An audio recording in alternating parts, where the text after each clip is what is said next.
जय हिंद साथियों। आज अपन बात करेंगे राजस्थान ज्योग्राफी का छोटा टॉपिक है, लेकिन अगर किसी कंपटीशन की एग्जाम में अगर ज्योग्राफी दे रखी है तो इस टॉपिक से क्वेश्चन डेफिनेट पूछा जाता है। बात करेंगे साथ में ये भी कि किस तरह से क्वेश्चन पूछा जाता है, किस तरह से क्वेश्चन पूछा जा चुका है, ये सब बात करेंगे अपन। तो बात टॉपिक का नाम है कि अरावली पर्वतमाला की प्रमुख चोटियाँ कौन सी है। साथ में बात करेंगे कि कौन सी चोटी कहाँ स्थित है। साथ में ये भी बात करेंगे कि इनकी ऊंचाई कितनी है, ये सब है। और साथ में ये भी बात करेंगे अपन कि इनकी याद करने की ट्रिक कैसे है, क्या जो ट्रिक है जो सही क्रम है क्या उसी में याद रखना जरूरी है। जी हाँ साथियों, इनको जैसे इनका क्रम है ना, ऊपर से नीचे या नीचे से ऊपर, बढ़ते क्रम में या घटते क्रम, इसी क्रम में याद रखना पड़ता है इनको। क्वेश्चन किस तरह से पूछा जाता है, तो क्वेश्चन जो सीईटी की बात करें, अभी पेपर हुआ था तो सीईटी के अंदर जैसे चार चार चोटियाँ दे दी, तो चार में से कौन से ऑप्शन में अवरोही क्रम में था या बढ़ते क्रम में था, ये सब पूछा था। अवरोही क्रम या आरोही क्रम में, एक क्वेश्चन तो ये हो गया। अभी बात करें रीट की, तो रीट में क्वेश्चन पूछा गया था सीधे सीधे ही कि राजस्थान की सबसे ऊंची चोटी कौन सी है, गुरु शिखर। ये लगभग यही क्वेश्चन पूछा जाता है ज़्यादातर। अगर अपन 10 क्वेश्चन बात करें, 10 क्वेश्चन ज्योग्राफी, 10 में से 5 तो लगभग यही पूछा जाता है, सबसे ऊंची चोटी कौन सी है, कहाँ पर है, इसकी ऊंचाई कितनी, ये सब पूछा जाता है। लेकिन अगर लेवल थोड़ा बढ़ा दिया जाए तब क्वेश्चन किस तरह से बनता है, ये सब भी। तो बीच बीच में कभी कभार क्या है कि किसी भी चोटी का ऊंचाई पूछ लेता वो कि ये चोटी कौन सी है, ये कहाँ पर है, इसकी ऊंचाई कितनी है, तब थोड़ा लेवल बढ़ जाता है। इसमें बात करेंगे अपन कि इसको इन चोटियों याद कैसे रखा जाता है। तो इनके लिए ट्रिक है, ये ट्रिक बनी हुई है और ये ट्रिक के माध्यम से याद रहती है इनकी। तो ट्रिक है कि गुरु से दिल से जरा आस, गुरु से दिल से जरा आस, कुंभा रघुनाथ ऋषि का, सज्जन मोर खो में साथ बोले रोज। ये ट्रिक है इनकी। अब ट्रिक तो बता दी मैंने, लेकिन आप ये पूछोगे कि साहब ये तो आपने तो याद थी, आपने तो बता दिया, मैं तो याद नहीं हुई। तो इसको क्या है ना, पहले यहाँ तक पढ़ेंगे अपन, यहाँ तक तोड़ेंगे इसको कि गुरु से दिल से जरा आस, इसमें 5 चोटी आ जाएगी, वो याद करेंगे, फिर उसके बाद में आगे चलेंगे। तो इसमें बात करें कि गुरु से दिल से जरा आस, तो गुरु से क्या बन जाएगा, गुरु से बन जाएगा गुरु शिखर। और गुरु शिखर कहाँ पर है, सिरोही में है, राजस्थान की सबसे ऊंची चोटी है। और इसकी ऊंचाई कितनी है, इसकी ऊंचाई है 1722 मीटर, याद रखना ही है ये। फिर बात करें गुरु से, फिर से क्या हो जाए, शेर हो जाएगा। शेर कहाँ पर स्थित है, तो शेर है सिरोही के अंदर, और इसकी ऊंचाई कितनी है, तो 1597 मीटर ऊंचाई पर है ये। शेर सिरोही में 1797 मीटर है, 1597 सॉरी। फिर आगे दिल से, गुरु से हो गया, फिर दिल से हो जाएगा दिलवाड़ा। तो दिलवाड़ा जैन मंदिर भी कहाँ पर है, सिरोही में है, माउंट आबू में है।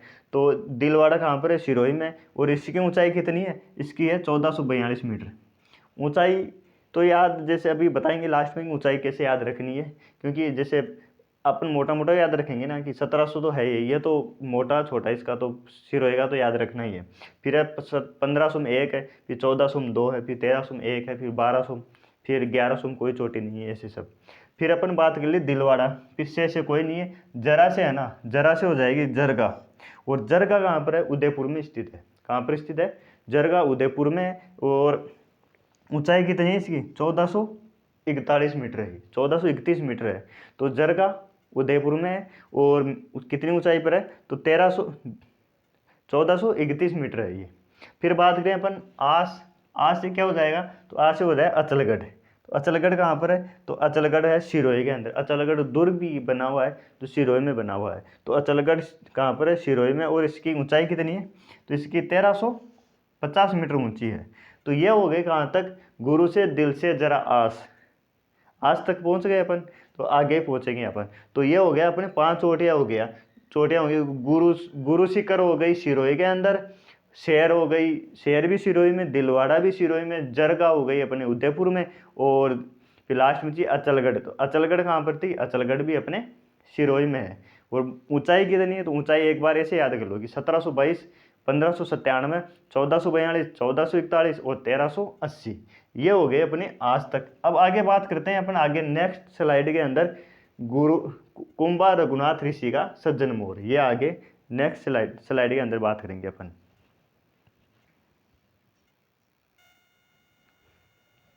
फिर है अपन ने अचलगढ़ पढ़ लिया था। अचल आज से फिर बाद में कुंभा रघुनाथ ऋषि का सज्जन मोर खो में साथ बोले रोज।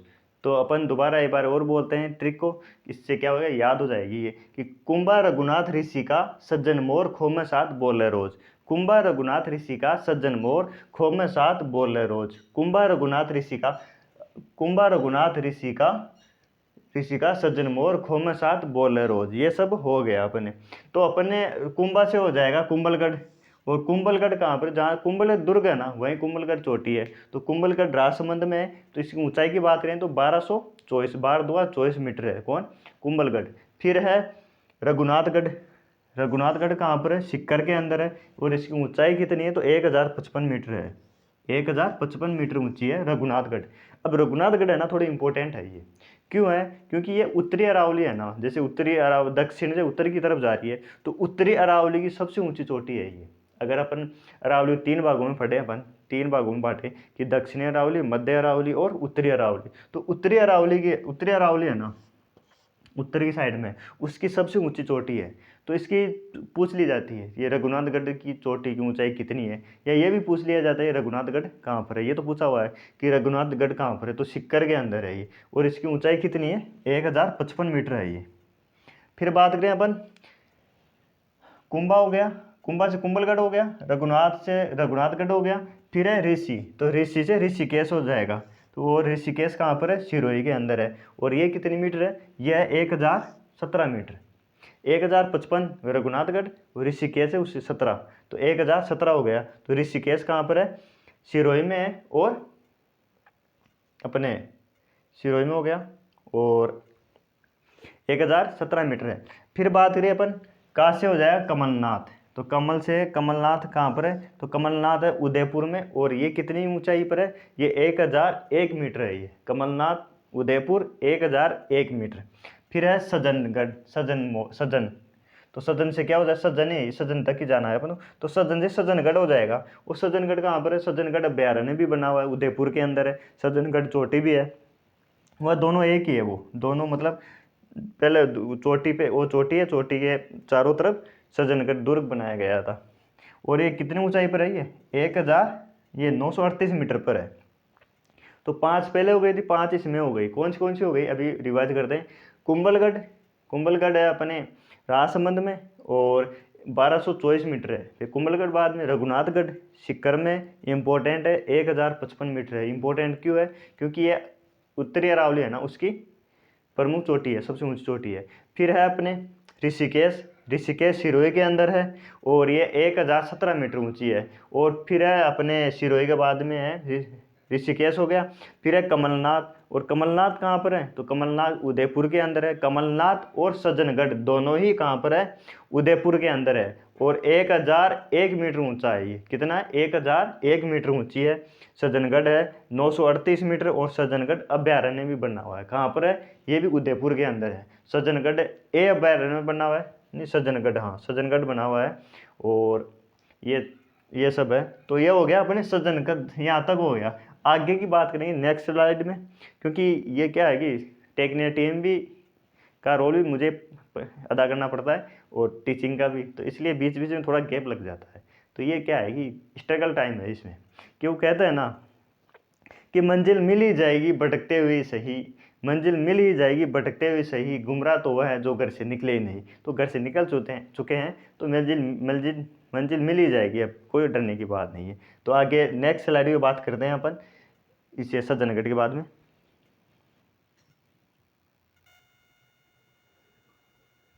तो सज्जनगढ़ हो गया था, उस सज्जनगढ़ अपन ने उदयपुर में पढ़ा था। फिर बात करेंगे मोर, मोर हो जाएगा। मोर से क्या हो जाएगा, मोर जी या टाटगढ़। टाटगढ़ से ज्यादा याद रखा जाता है, तो मोर जी या टाटगढ़। ये कहाँ पर है, टाटगढ़ कहाँ पर, अजमेर में। और इसकी ऊंचाई कितनी है, तो 934 है। जो सज्जनगढ़ थे ना, सज्जनगढ़ 938 थी, तो उससे 4 कम है, 934 है टाटगढ़। और टाटगढ़ है ना, ये मध्य अरावली है। मध्य अरावली सबसे ऊंची चोटी है टाटगढ़, तो 934 है। और जो उत्तरी अरावली पढ़ी थी ना अपने, कि उत्तरी अरावली की सबसे ऊंची चोटी थी रघुनाथगढ़, उसकी थी 1055। और ये मध्य अरावली है, तो मध्य अरावली की सबसे ऊंची चोटी कौन सी है, टाटगढ़ या मोर मस्जिद, और अजमेर में स्थित है। और ऊंचाई कितनी है, 934 मीटर। फिर बात करते हैं अपन ने मोर से, मोरजी हो गया, खो से खोज गया केवल। खो चोटी है और जयपुर में स्थित है, ये पूछ लिया जाता है खो कहाँ पर है, तो खो जयपुर में और 920 मीटर है ये। खो जयपुर में 920 मीटर है। फिर है मैं से कोई नहीं, फिर सा से सायरा हो जाएगा। सायरा कहाँ पर है, ये उदयपुर में है। और सायरा की ऊंचाई कितनी है, तो 900 मीटर ऊंची है सायरा, उदयपुर में सायरा। और फिर है तय से तारागढ़, तारागढ़ अजमेर में और 873 मीटर है। ये तारागढ़ पूछा हुआ है, किसने एग्जाम पूछा था कि तारागढ़ चोटी ऊंचाई कितनी है, तो 873 मीटर है। ऐसे ही पूछ लिया जाता है क्वेश्चन, अगर टफ बनाना हो ना उसको। लेकिन वो क्या ना कि ऑप्शन इसी तरह से देते हैं, अगर अपन को थोड़ा बहुत आइडिया होगा ना तो अपन कट कर देंगे अपन। तो ये इस तरह से देते हैं, जैसे कि 873 दे दिया, 1000 देगा, 1000 के बाद में 1200, 1300 या 1700 ऐसे कुछ देगा। लेकिन अपन को वो पेपर लेवल थोड़ा टफ बनाने के लिए एग्जैक्ट डेट पूछ लेता अपन वो। तो ये क्वेश्चन आया हुआ है कि तारागढ़ तारागढ़ चोटी की ऊंचाई कितनी, तो 873 मीटर है। फिर है सात से तारागढ़ हो गया, बोली से बिलाली हो गया। और बिलाली कहाँ पर है, तो बिलाली अलवर के अंदर है। चोटी कहाँ पर है, अलवर में है। और 775 मीटर है ये। कितने, 775 मीटर। फिर है रोजा पाकर, रोज से क्या हो जाएगा, रोजा हो जाएगा। रोजा पाकर कहाँ पर, जालोर के अंदर है और 730 मीटर है। ये चोटियां थी जो अपन ने ट्रिक के माध्यम से याद करने की कोशिश की है। और इनसे है ना एग्जाम में क्वेश्चन पूछा ही जाता है। फेवरेट क्वेश्चन तो वो है कि 4 या 5 चोटियां दी जाती है, उनको आरोही क्रम या अवरोही क्रम में पूछा जाता है। सिंपल क्वेश्चन पूछा जाएगा तो शिरोही वाला पूछ लेगा गुरु शिखर कहाँ पर है, बात खत्म। फिर आगे अगर लेवल बढ़ाएगा तो जैसे ये दे दिया कि रोजा बाग कहाँ पर है, जालोर में है। थोड़ा और देगा तो ऊंचाई बताओ आप कितनी है, तो ऊंचाई में फंस जाते हैं अपन। तारागढ़ की है, सायरा कहाँ पर, उदयपुर है। तो सायरा के उदयपुर के अंदर अपन ने सबसे पहले पढ़ा था जरगा, जरगा के अंदर फिर पढ़ा था अपन ने कमलनाथ, सज्जनगढ़ और एक ये सायरा। सायरा कहाँ पर, उदयपुर में है। ये सब था, तो ये अपन ने पढ़ लिया। अब इससे भी इम्पोर्टेंट क्वेश्चन ये आता है कि जैसे मैंने बताया आपको कि अरावली की प्रमुख चोटियां हैं, तो अरावली के बारे में तो पढ़े अपन थोड़ा बहुत कि अरावली की क्या है विशिष्ट है। तो अरावली के बारे में बताते हैं, बात करते हैं अरावली की। अरावली की ये तो होगी चोटियां, तो एक बार अपन बोल लेते हैं वो कि गुरु से दिल से जरा आस, कुंभा रघुनाथ ऋषि का, सज्जन मोर खूब में साथ बोले रोज। ये इसकी चोटी याद करने की ट्रिक हो गई। अब बात करेंगे अपन थोड़ी सी अरावली कर लेते हैं, अरावली की लंबाई कितनी है, कहाँ से है, ये सब स्टार्ट कहाँ से होती है। तो अरावली है ना, अरावली की लंबाई है ऐसे, राजस्थान में ये है। तो ये हो गया उत्तर पश्चिम, पश्चिम दक्षिण से है, उत्तर पूर्व की ओर है ये, उत्तर पूर्व की ओर है। तो इसकी पूरी टोटल लंबाई बात करें तो लंबाई है इसकी 692 मीटर, 692 किलोमीटर है ये, 692 किलोमीटर यहाँ से लेके और पूरी जो लंबाई है। ये लंबाई पूछी हुई है एग्जाम में कि अरावली पर्वतमाला की ऊंचाई कितनी है, वो लंबाई कितनी, 692 मीटर है। ऊंचाई की बात करेंगे, औसत ऊंचाई क्या आती है, जैसे सबसे ऊंची चोटी तो गुरु शिखर हो गई, तो औसत ऊंचाई कितनी है इसकी, औसत ऊंचाई है 930 मीटर, यही पूछा गया है, औसत ऊंचाई है। तो लंबाई कितनी है, कुल लंबाई है ये 992। बात करें कि राजस्थान में कितनी लंबी है, तो राजस्थान में है 550 मीटर, 550 किलोमीटर, 550 किलोमीटर राजस्थान में है। ये किसने पूछा है कि अरावली पर्वतमाला की राजस्थान में कितनी लंबाई है, तो 550 किलोमीटर है ये। और बात करें कहाँ से स्टार्ट होती है, तो ये गुजरात से स्टार्ट होती है, गुजरात से गिरनार, गिरनार हिल्स, हिल से ये जाती है दिल्ली में रायसीन, रायसीन पहाड़ी, रायसीन पहाड़ी जहाँ पर राष्ट्रपति भवन बना हुआ है ना, वहां तक जाती है। ये पूछा हुआ है कि कहाँ तक है, ये दिल्ली की रायसीन पहाड़ी तक है ये। तो गुजरात से लेके और दिल्ली तक है इसका विस्तार। तो कितनी लंबाई है, 692 किलोमीटर है, ये भी याद रखना है। राजस्थान में कितनी है, तो राजस्थान 550 किलोमीटर है, ये भी याद रखना है। और औसत ऊंचाई कितनी है, औसत ऊंचाई की बात करें वैसे, तो औसत ऊंचाई की वैसे बात करें तो औसत एवरेज तो 930 है। और बात करें सबसे ऊंची चोटी कौन सी, गुरु शिखर है और सिरोही में, और 1722 किलोमीटर है ये। तो ये सब था आज। तो आज की वीडियो में इतना ही, और आगे की वीडियो के लिए अपन आगे वो टॉपिक देखेंगे। ये छोटा टॉपिक था इसलिए मैंने इसको लिया पढ़ाने के लिए, क्योंकि इससे क्वेश्चन पूछा जाता है। हर हर एग्जाम देख लेना आप, जैसे अभी गेट का हुआ था, उससे पहले सीईटी हुआ था, सेकंड ग्रेड हुआ था, उन सब में क्वेश्चन पूछा गया था। तो आज के वीडियो में इतना ही। जय हिंद, जय भारत।